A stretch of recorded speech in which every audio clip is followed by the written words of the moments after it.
Anyway, what are we supposed to be? You want to talk about some SmackDown? Get that out of the way. Yeah, some interesting developments this week on SmackDown. Well, that's true. There were, and it's all about the Bloodline. This was October 18th, right from Columbia, South Carolina. It was the best use of the Bloodline because they didn't wrestle. It was just all of the theatrical segments that they actually excel in. Well, and that was very well and concisely said on your part, because Thank you. that's the thing. I've realized at the end of the program, if this had been a 1 hour, like primetime evening dramatic program, I would have watched it and loved it because that was just the Bloodline stuff. And then they just had to put the other stuff in the middle with the wrestling and everything. But they were in Columbia, South Carolina. I thought, what would Henry Marcus think? My God. Henry Marcus would have been jumping up and down like a chicken on a hot tin roof. Tell the people who that is. Henry Marcus was that. Tell the people. Oh, of course, the cult of Cornette already knows. Henry Marcus is a household name. Henry Marcus was the old promoter in Columbia, South Carolina, where it's still in the 80s when Crockett ran the Township Auditorium in Columbia. And Henry Marcus had been promoting wrestling since before there were territories, back when Charlotte was a booking office before television, and Jim Crockett Sr. booked the talent in that area, but Columbia was Henry Marcus's town. Like Sam Muchnick ran St. Louis, Paul Bosch, Houston, the days where a promoter really had one town and was able to, do wonders with that town. But Henry Marcus was probably 5.5 feet tall, and in 1986, he had to be. If he wasn't 80 years old, he looked 80. And he was kind of scrawny at that point, but we called him High Pockets Henry Marcus because he still wore suits like you'd see in the movies in the 30s, and the pants came up to his nipples. Right? It's like we used to joke that when he had to reach in his back pocket and pull his wallet out for any reason, he reached over the top of his shoulder. And he was just scrawny, and he talked like that. Yeah, boy, I haven't seen a crowd like this in here since we had Gorge, Georgia in 52. And just the classic, pro wrestling promoter from the old days. And I had to, I guess, do you think, is Henry Marcus on Wikipedia? Would Wikipedia go that deep? Are you blowing me off, or are you just? I'm looking your right now. Nose is in deep research. It's a deep nose. No, there's no Wikipedia entry seemingly for Henry Marcus. Henry Marcus. That's correct. Nothing.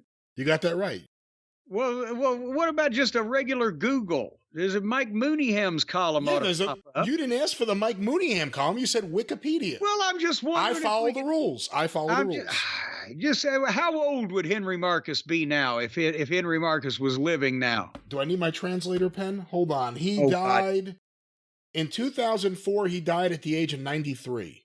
Wow. So 2004, he was born in 1911. Right?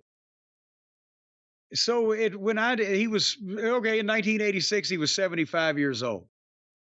But anyway, one of those classic characters. But the building now in Columbia, South Carolina, they had a bigger building that we ran a few times in the TBS years, and still didn't have a crowd like this in Columbia. Columbia must have grown substantially over the last 20 or 30 years. What would Henry Marcus have thought? He'd still be out in front of the box office going, "Go on now, you got your tickets, keep your stubs. Anyway, so the Bloodline is what we were talking about, right? I don't think we had started talking about them. Well, you were wanting to when I wanted to talk about Henry Marcus. Oh, that's right. I very concisely said that there are segments where they talk to each other and exhibit drama, sometimes better than the actual matches. They can exhibit drama. So actually, we'll go through and just give it to you all in a row. Because the first thing that you saw, the cold open, was last week where things were breaking down, and Jimmy Uso came back, but he and Roman still got left laying, and Jimmy was like to Roman's like, we need help. But then they established a little thing in the back that Jay still won't talk to Jimmy. He's like, no yeet. So then, but the first live thing on the program is Solo and the Tongas and Jacob coming to the ring to do a promo. And again, all they need to do is see these guys, and the people are chanting OTC, OTC. They're with this thing, and they take their time getting in the ring, all the pomp and the pageantry, and then Solo does the acknowledge me, and they fucking boo big. And they chant Solo sucks, Solo sucks. It's like it's a studio audience. So anyway, Solo put himself over, and his promos are getting better. Have you noticed? I think he's getting a little more comfortable with it. A little bit, maybe. And he put himself over, and the story, he's created a bigger, stronger bloodline, and Roman Reigns can't do nothing about it. Or Jimmy. Look at what we did to him, and Jay doesn't want nothing to do with it either. And the people start chanting, yeet, yeet, yeet. And he says these beatings are going to continue. We're going to still keep beating on Roman Reigns unless he comes out here and he acknowledges me.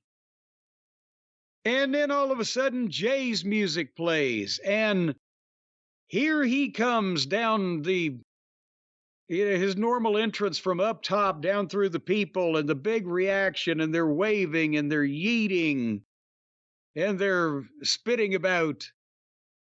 And he confronts them all by himself in the ring to Solo. What's up, little brother? But have you noticed, I've realized now, part of the problem with Jey Uso's promos is that by the time he gets to the ring from doing all that horse shit, he's so blowed up, he's trying not to breathe hard. And by trying not to breathe hard, I think he's blowing himself up worse. Could you tell that? I could tell that here. This specific promo, when he first started, he was out of breath completely. Yeah, and he's trying not to show that he is. And that's sometimes why he can only say a few words. So yeet gets him a breath or two.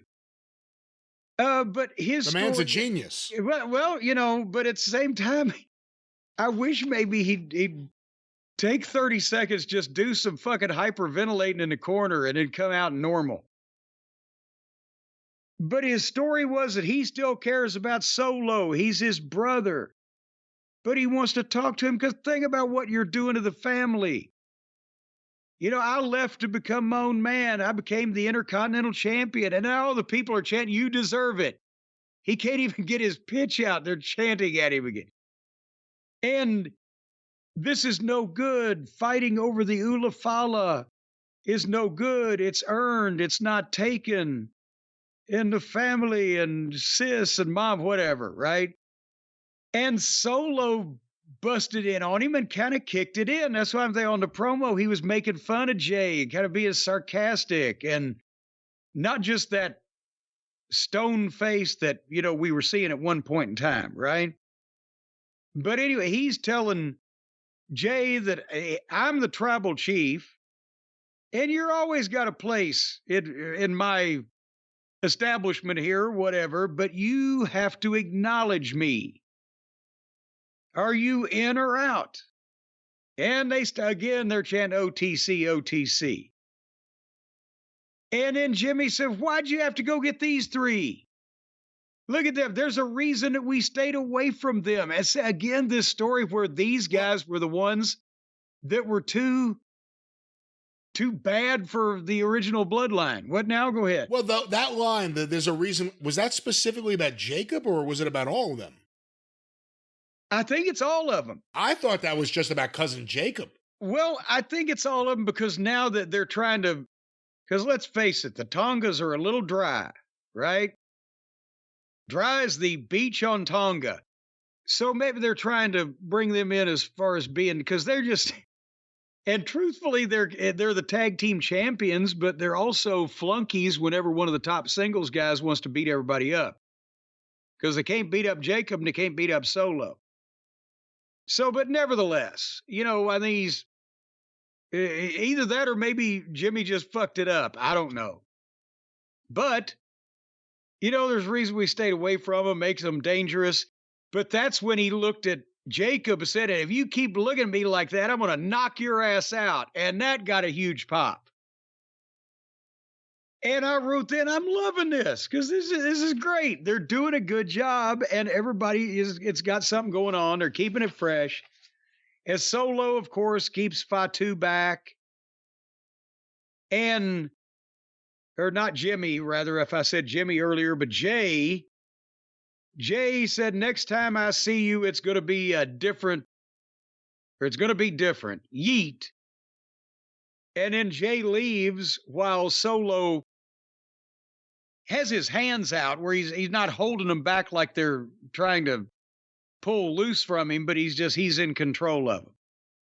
So now Jay has an issue with these people, but he still don't trust his brother and what is Roman, the cousin or the cuz or whatever the fuck is going on. Well, based on what happens in this show, it doesn't seem like the issue is really with his brother as much as with Roman specifically. And you can understand that if you remember anything about the actual Bloodline history. Well, it don't sound like condescending Uncle Dave to me. I'm willing to learn. Jim! You know that if you remember. Yes, I'm just saying that there's still a level of mistrust amongst the original Bloodline members because of the way that everything went down. Do they need to give Jacob Fatu something every few weeks where he just has a display, even if it's like a handicap match, just something? If he's going to be standing there a lot, not doing anything because he's the bodyguard and it's just about his face, should they give him, little displays just to reinforce what he could do? Yes, and I think they have been giving him some little displays in terms of, when he gets the spot in the finish where he no-sells something, or he's the one that wipes somebody out, or he's the one that turns the tide. But I agree with you that even once a month, put him against two whoever the fucks, and not even job guys, but just two fucking guys. They obviously don't mind beating people around here. And just let him do a handicap match and do his shit. Stay away from the little fucking headbutt. But that was a 17-minute segment right there, and that was great stuff. And it didn't get old because it kept moving, and there was some twists and turns. And it was the best thing with Jey Uso in a long time. Yeah. Because it really went with his strengths, which is doing these kind of segments with the Bloodline, with his family.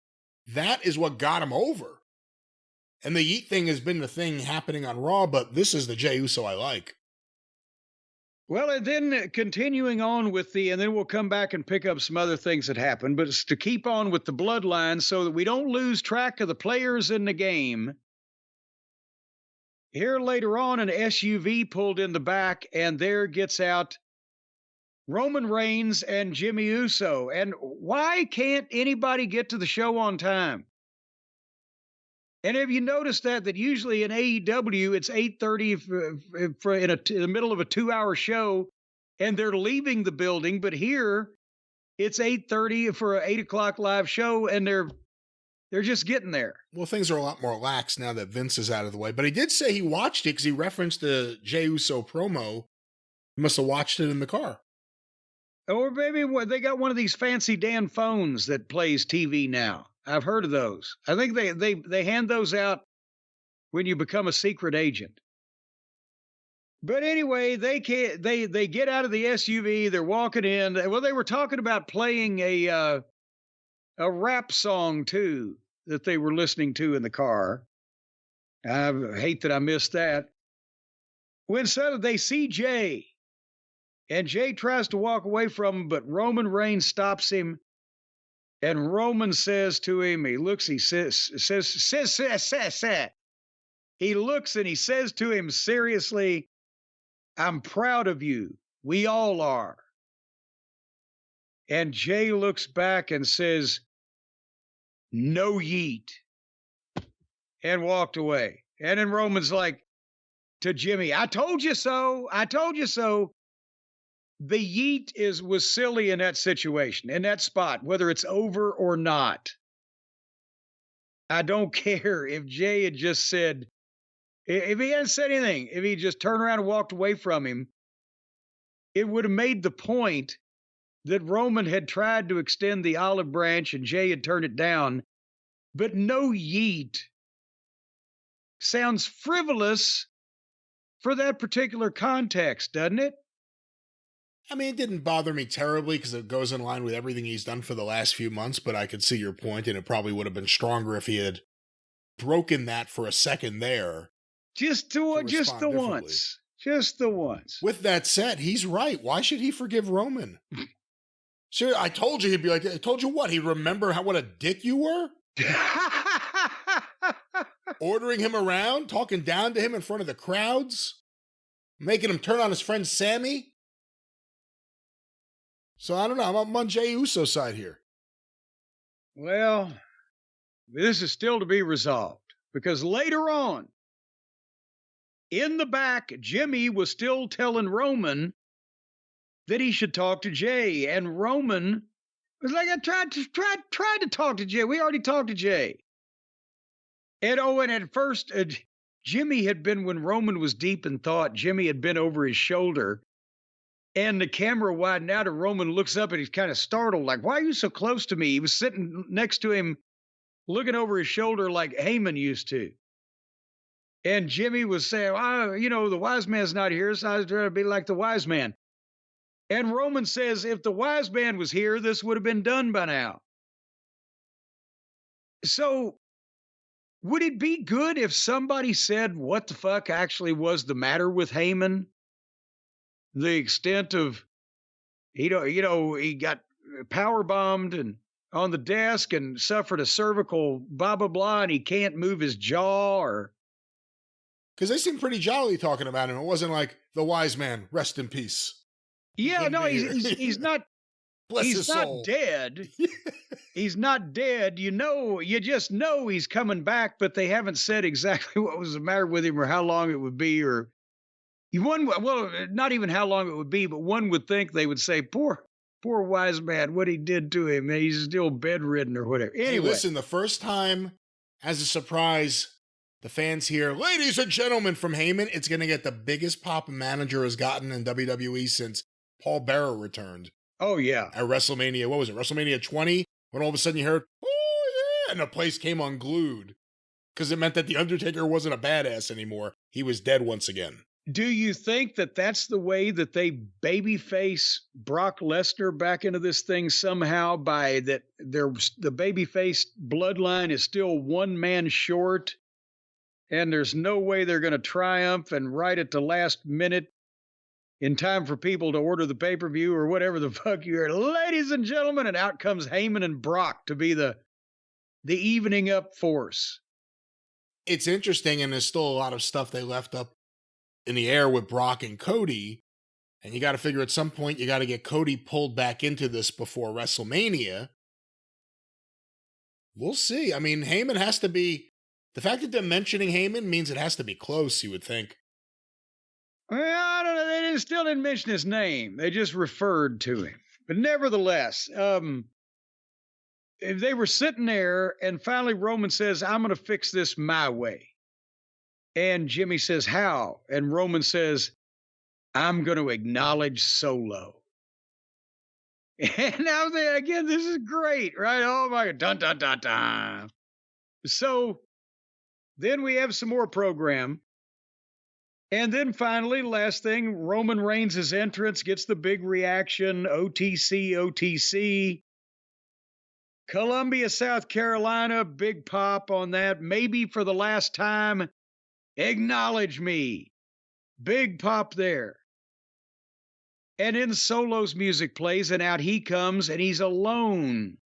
And he's wearing the Ulafala, so they have the summit meeting of the original and the... would that be classic and new tribal chief, like classic Coke and new Coke? Or I guess Coke's not involved anymore since the 90s.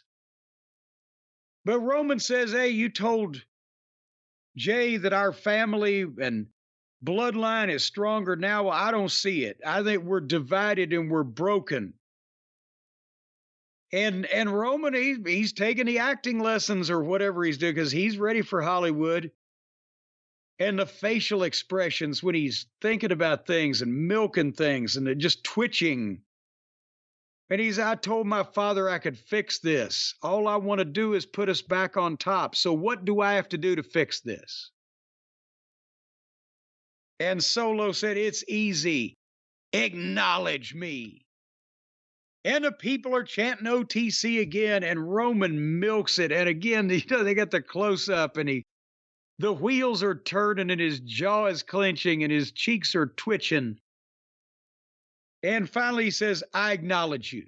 There, does that make you feel better? No, that's not good enough. Acknowledge me as your tribal chief. And now Roman more twitching. He's really twitching. And the crowd is like, no.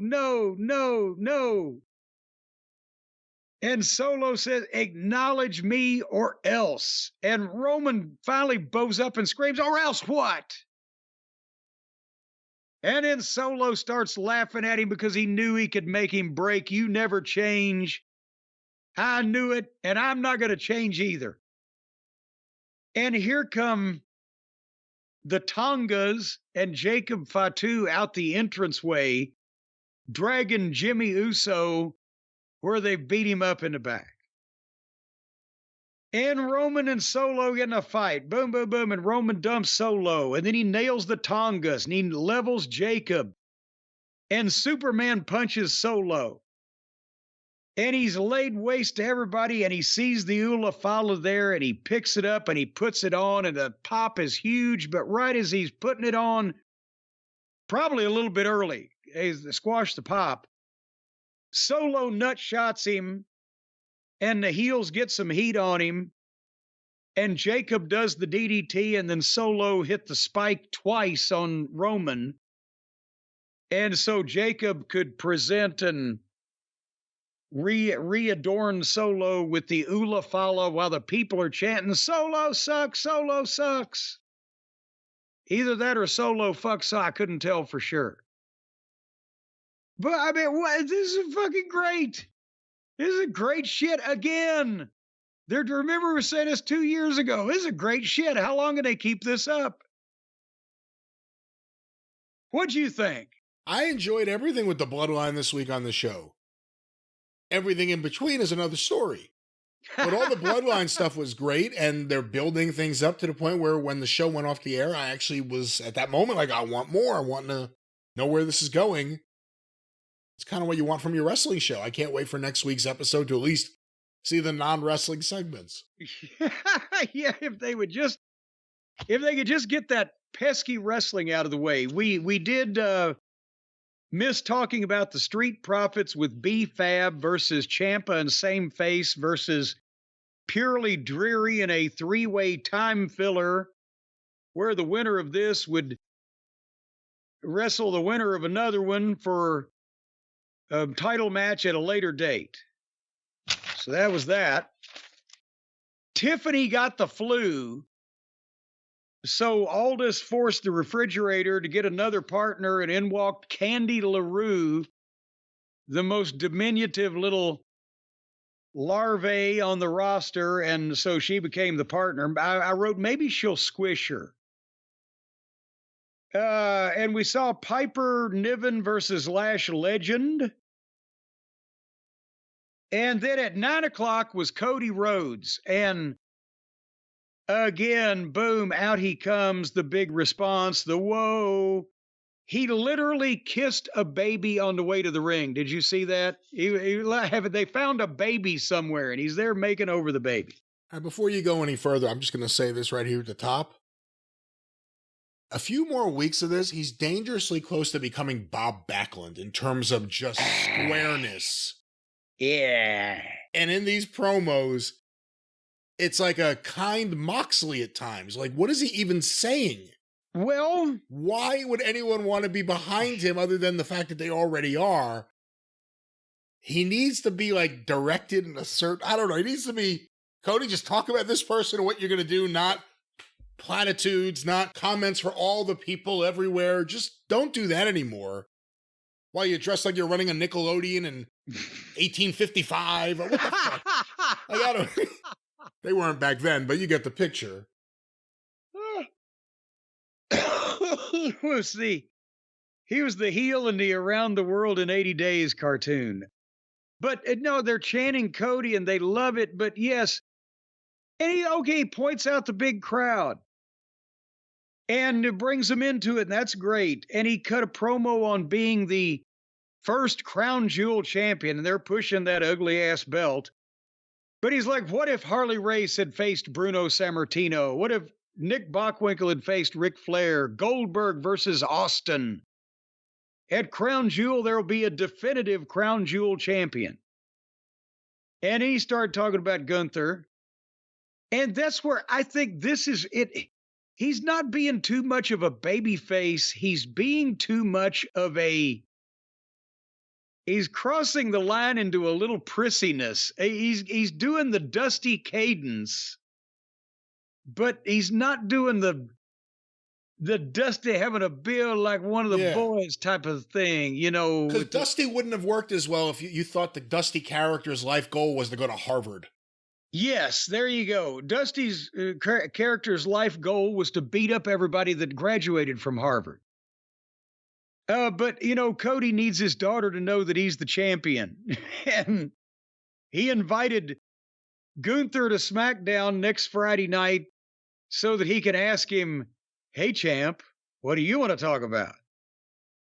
He's kind of smiling and smirky and I don't know, like you said, he can be a very good babyface, but there was nobody here to juxtapose with, to counterpoint him, to bully him so he could be the sympathetic figure. And it was a little verbose and a little snooty. I started to say uppity or snooty, and it became snoopity. The problem is Cody practices talking in a way that doesn't sound natural. And then once you do that and you start putting words that if people used in everyday conversation, it would sound more natural. And it creates the problem. But because they don't. Yeah. And I think that's, it's a little bit of the Moxley disease sometimes with Cody. He wants to say things that in his head sound good. Maybe when he's letting people check out his promo in advance, maybe they say it's good. Workshopping. But it doesn't come across well. It doesn't work. And it makes him seem pretentious. And that's not what you want the top babyface being. If they had the thing that would kill Cody is if they had a cool babyface that people suddenly got behind. Like, that's where I compare him to Bob Backlund. Bob Backlund worked big time. And then once Snuka got there, it was over. He had another year and a half or so as champion. Didn't matter. Everything had changed. You had seen someone cooler. There's no one like that right now, so Cody's safe. But if he keeps just doing this, I think you're going to have a problem. You know what? He seems like he represents the state to me. He's a statist. A state? What state? The state of confusion anymore. I don't know. He's probably on the side of the big bankers. He's dressed like he owns like a nice building in the Wild West. Like, what the fuck is the whole... What is the look? What is it? What is the look? P.T. Barnum if he was a good-looking, tall, blonde man. But no, that's the fashion at the Copacabana, the hottest spot north of Havana. So that's what happened there. But there's a follow-up now because, there's another part of this, another country need to be heard from. Kevin Owens has an issue with Cody. We're aware of this. There was the parking lot attack after the pay-per-view, and then last week he being Owens, beat up Randy Orton in the parking lot for trying to go talk to Owens about being nicer to Cody. And so they showed some of that, and then they had video from Owens in his car, shot with his phone, I assume. But, Brian, maybe because you're a young person who stays up with the hip cats and everything. I'm 44. Well, but you're hipper than I am. Well, yeah. And you're a bit of a hippie. What? Why, when all the celebrities are phoning in some program on the video, why are they always sitting in their fucking car? Why can't, if they're using their phone, doesn't their phone work in their fucking house? Well, I guess if you're going to do take after take, if you're sitting in your car, you don't have to worry about people. Sir, we're ready for you. I don't know where they would be. I don't know where the scenario is. What are you talking about? I don't know, God damn it. But yeah, why is he in his car? It's not just this instance. You see this all the time. Somebody has some comment to make on the internet. They're doing it from their car. Somebody has a call-in spot on a news program. Is there the phone in the car? Why is everybody in the car when they suddenly have these epiphanies of how to do this commentary? They can't be in the house. They can't be sitting in a fucking chair. I don't understand. Is there something about the young people speaking from their car? Is that like the cone of silence or some kind of confessional where you can speak? You can only speak the truth if you're in the car. Is he at home? Then what's he doing, sitting out in his driveway? Maybe he's at home. He doesn't want to be around his family. Well, the promo is they told me to stay home and not come to SmackDown. But he's sitting in his car, so he didn't stay home. He went somewhere, or he's about to go somewhere. That's great. Maybe he told his wife that nothing happened. Everything's fine. I'm going to work. I can't tell her I got told to stay home from SmackDown. And he's just hanging out in his car for the night. Well, I'll tell you what, if he wants that old deal to work, or anybody that, hey, honey, I'm going to work tonight. I'll be back late. Remember to stop at the gas station bathroom on the way back and wet your tights and shit. Put them back in your bag so elsewise you can get found out. But anyway, Owens says it's ridiculous. It's unfair. I've been told to stay home. Look at what we've seen guys do to each other, and I'm the one that gets told to stay home. So all the chaos and the mayhem and the attacks and people hitting each other with fucking sledgehammers. He's exactly correct. He's raised the point we've raised. How can this be allowed to go on? But he gets told to stay home because he dropped their golden boy. And he's very low key when he's saying all this, uncharacteristic of loudmouth Steen. He feels unappreciated by WWE. He can't believe that Randy Orton betrayed him. He can't believe that Randy picked Cody over him. And he was saying, the way I feel about this, I don't know when or if I can come back. So right then I wrote, it sounds like he's re-signed already. Do you think we've been talking about, is he going to go play with his friends for millions of dollars from the, wrestling version of Richie Rich, or is he going to stay here? And he's kind of dropped down the totem pole here, but do you think they've made him a massive offer of millions of dollars and he's re-signed? Because why else would they be doing something where he's not even coming back for the near future? That looks like a red herring to make a mark think that's the way they're writing him out. We'll see. I mean, again, if it's going to expire early next year, you got a few months to get some value out of him. But the other thing is, if he re-signs, we know what it'll be, but it's hard to say no to the amount of money Tony's willing to throw at Kevin Owens. Well, and they had Orton in the back after this. Because make no mistake, he's willing to throw a ton of money at Kevin Owens. Oh, yeah, because of, he's a friend of the friends. But they had Orton in the back with Aldis. This is another clue of it may take longer or be drawn out more.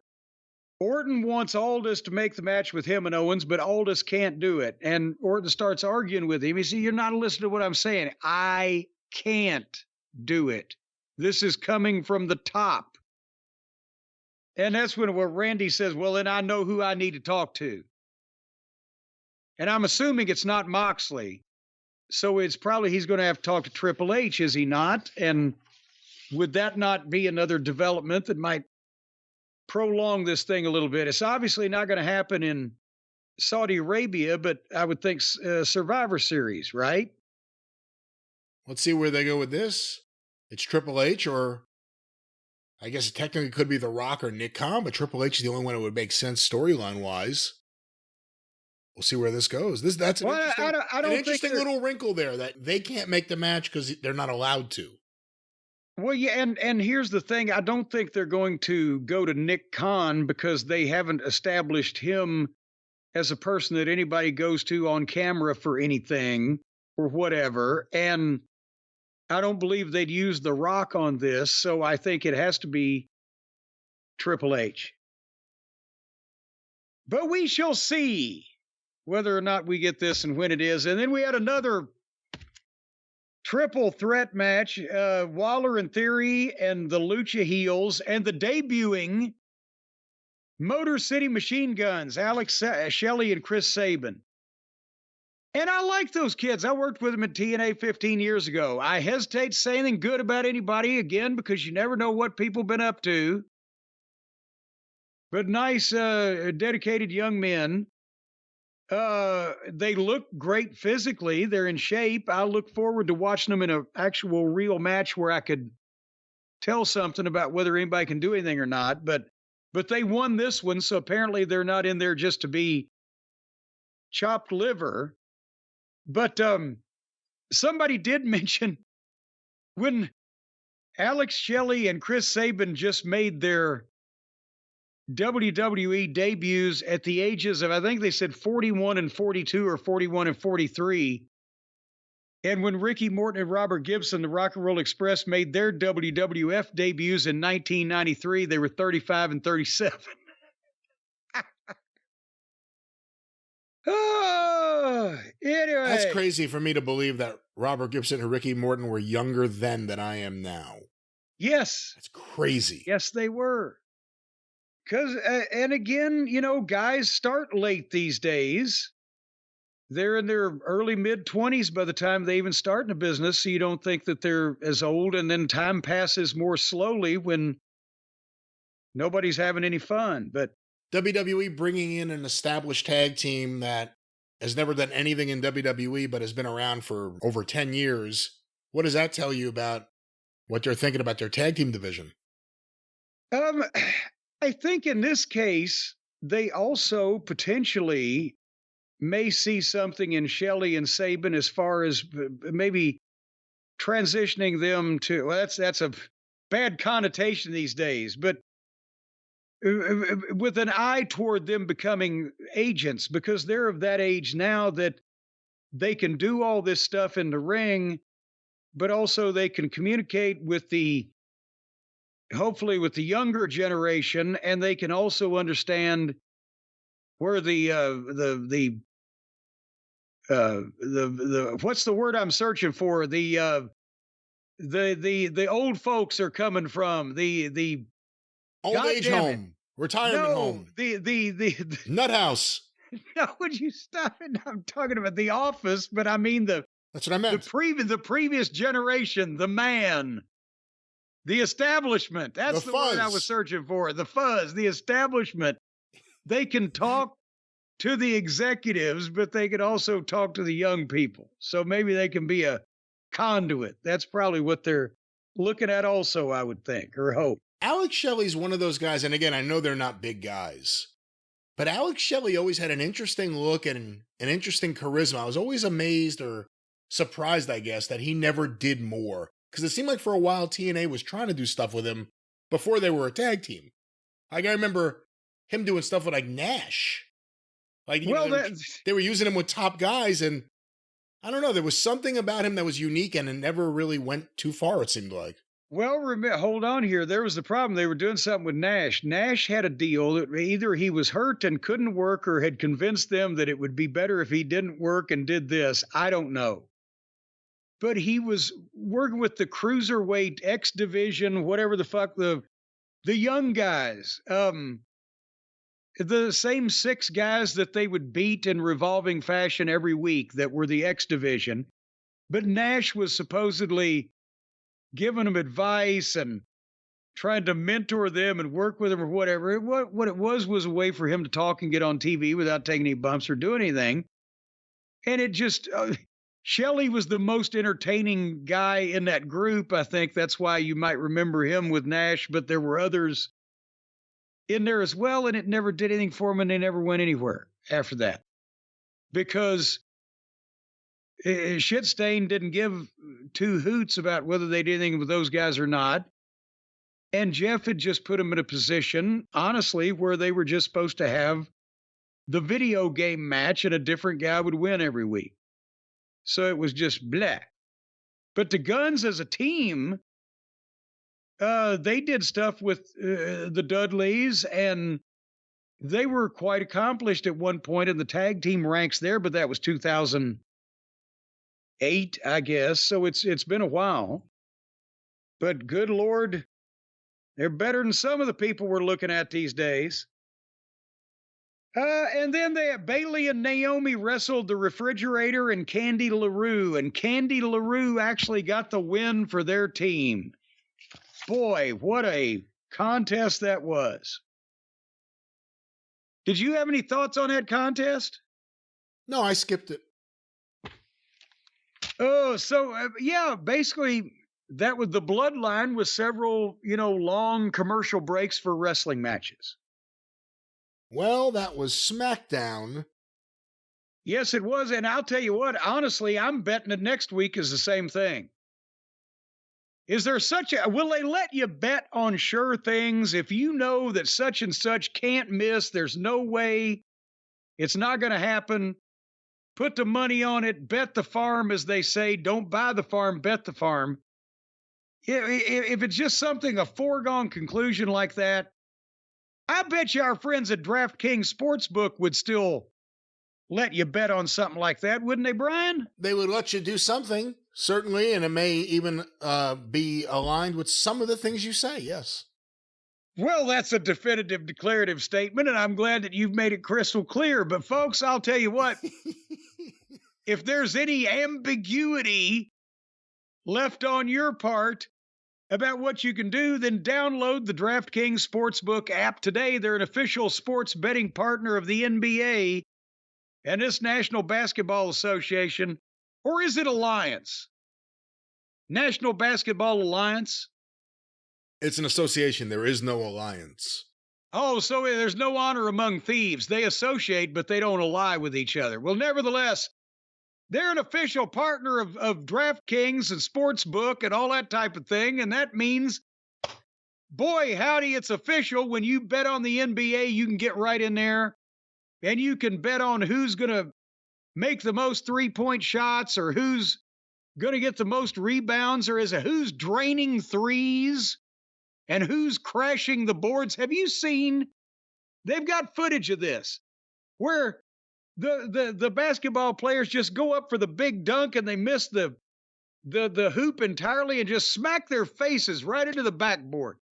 Knocks them right to the ground. Corrective plastic surgery is necessary. It's an amazing thing. They're thinking about having a contest at halftime. Not for dunking, but face smashing. You can bet. I have not heard of this, no. You can bet who gets their face smashed next in the NBA at DraftKings Sportsbook. And you can tell the people that are more prone to it because they have the flatter faces.